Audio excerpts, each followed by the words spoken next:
आहे। पंजाबचे माजी उपमुख्यमंत्री सुखबीर सिंह बादल यांच्यावर नांदेडमध्ये जीवघेणा हल्ला झालाय। गुरुद्वारात फिरत असताना त्यांच्यावर हल्ला झाला। आरोपी जसपाल सिंगला अटक करण्यात आली आहे। पंतप्रधानांसह मुख्यमंत्री फडणवीसांनी सुखबीर सिंह बादल यांच्या प्रकृतीची विचारपूस केलेली आहे।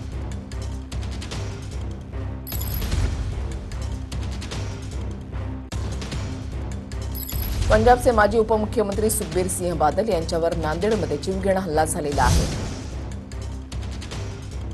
जो आरोपी आहे त्याला अटक करण्यात आलेली आहे। तो पुण्याचा रहिवासी असल्याचं कळतंय। पेशाने तो वकील होता। नांदेडमधल्या गुरुद्वारामध्ये हा प्रकार घडलेला आहे। गजानन देशमुख आमचे प्रतिनिधी आमच्या सोबत आहेत। अधिक माहिती जाणून घेणार आहोत। गजानन, ज्याने हल्ला केला त्या हल्लेखोराला पकडण्यात आलेला आहे। त्याची पार्श्वभूमी सुद्धा माहिती झालेली आहे। मात्र हल्ला नेमका का केला त्याचं कारण कळू शकलेलं आहे का? वृषाली, हा जो हल्लेखोर आहे जसपाल सिंग हा पुण्यातला मूळचा रहिवासी आहे आणि मागच्या 2 वर्षापासून गुरुमाता साहेब गुरुद्वारा येथे सेवा देत होता। तो तिथला सेवेकरी होता, त्यामुळे तिथं तो उपस्थित होता। अन्यथा बादल यांना जे आहे ते Z+ सुरक्षा आहे आणि ते सेवेकरी असल्यामुळे त्यांच्यावर तिथे हल्ला झाला। यंत्रणा असल्यामुळे मोठ्या प्रमाणात तो धोका टळला गेला। याच्यामध्ये संतोष केद्रे नावाचे PI जे आहे ते जखमी झाले होते। पोलिसांनी तात्काळ जो आरोपी आहे त्याला ताब्यात घेतला आणि त्याच्याकडून चौकशी कालपासून करण्यात येत आहे।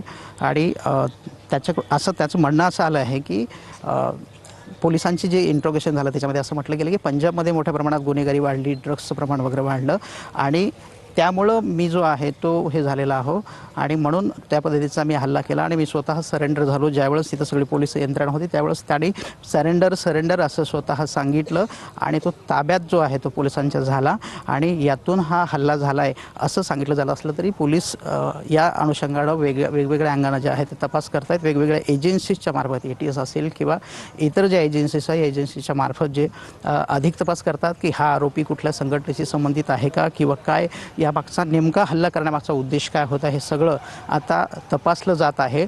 त्या अनुषंगानं रात्री उशिरापर्यंत गुन्हा दाखल करण्याची प्रक्रिया मुदखेडच्या पोलीस ठाण्यामध्ये सुरू होती।